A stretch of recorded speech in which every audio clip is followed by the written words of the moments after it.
బతుకంటే భయపడేవాళ్ళు చేతకానాళ్ళు బాగా చదువుకున్న వాళ్ళు కోర్టుకి వెళ్తారు. నీ కొడుకుని మేమే చనిపోవాలి నీకు తెలుసు, అయినా మేము ఎక్కడ నిలబడ్డాం. అది మా దమ్ము. మరి నీ దమ్ము ఎంత? ఇప్పుడు ధర్మం నీ వెంపుందా మా ఎంపుందా తేలాలంటే మీ ఎంపిన తలకాయలు తెగుతాయి, మా ఎంపిన తలకాయలు తెగుతాయి. తలకాయలు లెక్కన బట్టే ధర్మం.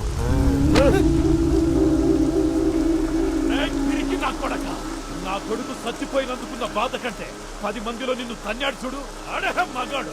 ఆడి మగతనం ఎవడికి రా వస్తది. ఆడు సచ్చినా నీ కొడుకుని ఇంట్లో బతికున్నా పెద్ద తేడా లేదు. కానీ ఇదిగో దీనమ్మ గుండె, దీంతో చెప్తున్నా.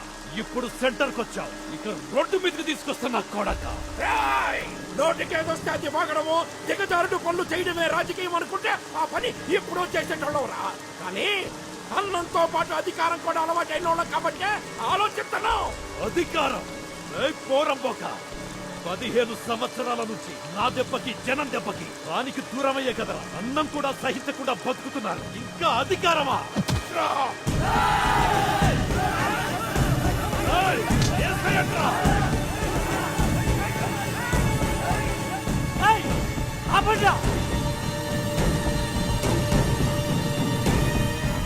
నేనే చంపాను.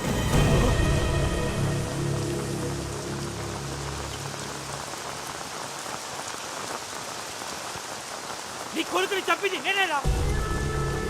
తమ్ముంటే ఇదిగో నన్ను పట్టుకెళ్ళండి, తీసుకెళ్ళండి. నీ అమ్మ నేనే చంపాను. సత్తరంగా కోసం ఎవరెవరో ప్రాణాలు ఇవ్వడం కాదురా. నీ అమ్మని అంతకన్నా ఎక్కువ చేస్తా ఆ మాటకు వస్తే. తీసుకెళ్ళండి రా, నేనే చెప్పాను. అడు మన కోసం మన ఊరోళ్ళ కోసం ఇదంతా చేశాడు రా. అలాంటి వాడిని వాళ్ళు తీసుకెళ్ళమంట రా, మనమే ఊరేగించకుండా తీసుకెళ్ళాలి.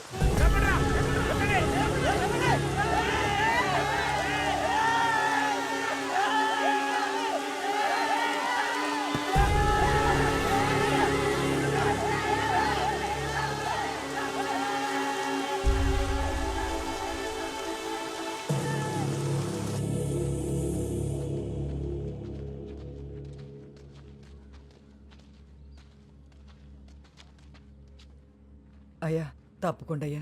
ఎందుకు తప్పుకోవాలి? పిల్లాడికి 4 మెతుకులు పెట్టుకుని వస్తాను. ఏమన్నంటే తర్వాత చూసుకుందాం. ఇంకా నీ కొడుకు ఎక్కడున్నాడు? ఉంటే చంపేద్దామని మేము అందుకే వచ్చాం. ఇక్కడ లేడంట. అలా అనకండి అయ్యా, మమ్మల్ని వదిలాడు ఎక్కడికి వెళ్ళిపోతాడు. 4 మెతుకులు పెట్టుకుని వస్తాను. కుదరదని చెప్పానుగా. ఆగో దారి అయ్యా. ఇక్కడ లేడని చెప్పానుగా. దారి అయ్యా. దారి ఇవ్వరా చెప్తే నీ కదరా.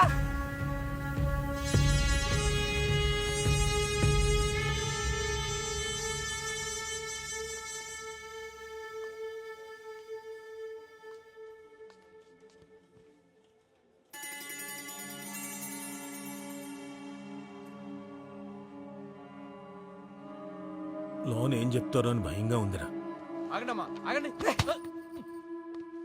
నా కొడుకు ఎక్కడా? ముందు నువ్వు వచ్చి కూర్చోమ్మా.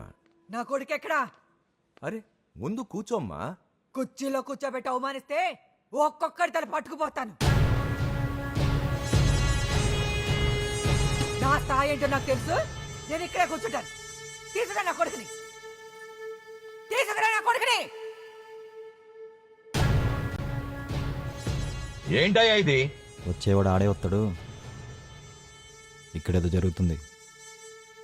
నా కొడుకుని తీసుకురా, నా కొడుకుని తీసుకురా.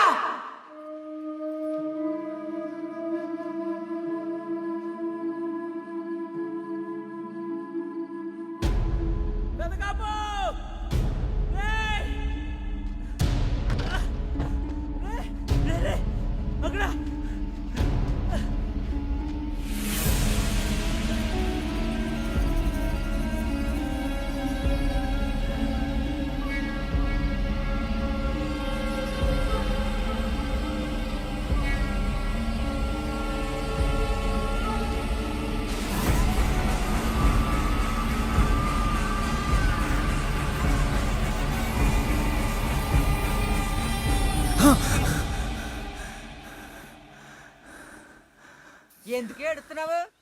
నేనేమన్నా నమ్మకం కన్నాను అనుకున్నావా? ఒక్కొక్కరికి ఏ సైడ్లో ఐస్ పోసుకు అన్నాను. వస్తాడెళ్ళు, పని చూసుకో.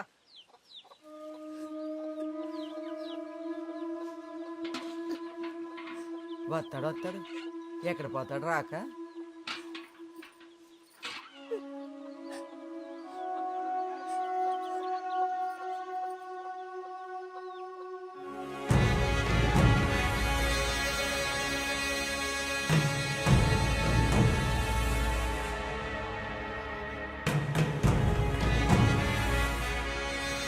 ఇప్పటికీ అదే మాట మీద ఉన్నాను. మీరిద్దరు కలిస్తేనే పని ఈజీ అవుతుంది. ఎక్కడా? పైన ఉన్నారండి. భయ్యన కొడుకు ఆల్రెడీ చచ్చిపోయాడు. అంటే భయ్యం చచ్చిపోయినట్టేనండి.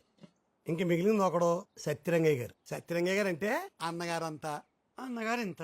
మీరు అట్టే ఆలోచించుకుని అనౌన్స్మెంట్ ఇచ్చేయండి. సీడ్ ఇచ్చేద్దరు. మేము మీటింగ్లు ఎట్టేసుకుంటాం. ఊరేగింపు స్టార్ట్ చేసేస్తాం. 10,000 ఏళ్ళు అయిపోతుంది బాబు. మొహం వాసిపోతున్నాం ఊరేగింపులకి. వచ్చినప్పటి నుంచి భయ్యన్న అంటే అదే పాట పాడుతున్నాడు.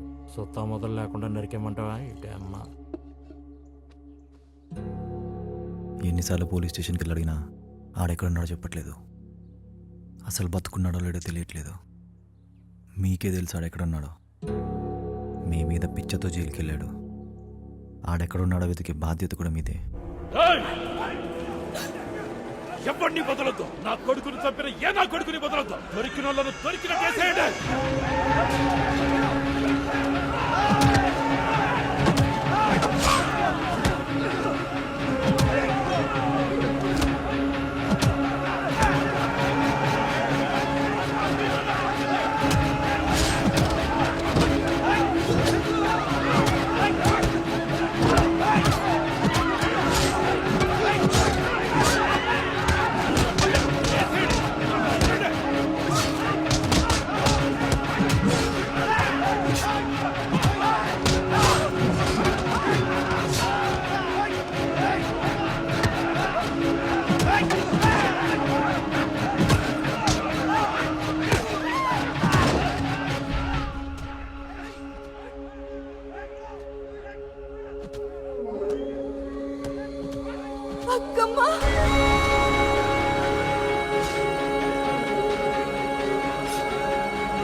పారిపోతున్నాడు. పట్టుకోండిరా.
ఇదిగో ఇది ఉంచు, మళ్ళీ రాత్రికి వస్తా. తీసుకెళ్ళి ఎవరికన్నా ఇచ్చే, లేదా ఎవరికన్నా అమ్మే. కొన్ని రోజులు ఈ బాధలన్నా తప్పుతాయి. గౌరి తీసుకొచ్చింది ఎవరినో కాదు. ఈ విషయం ఎవరికి చెప్పద్దు. ఈ రోజు కూడా అది ఎక్కడ పెరుగుతుందో, ఎవరికి ఇచ్చిందో ఎవరికి తెలియదు. ఎక్కడ దాచారు? ఎక్కడ దాచారు దాన్ని? ఎక్కడ దాచారు? నువ్వు చెప్పవే. ఎక్కడ దాచివే దాన్ని? చెప్పు.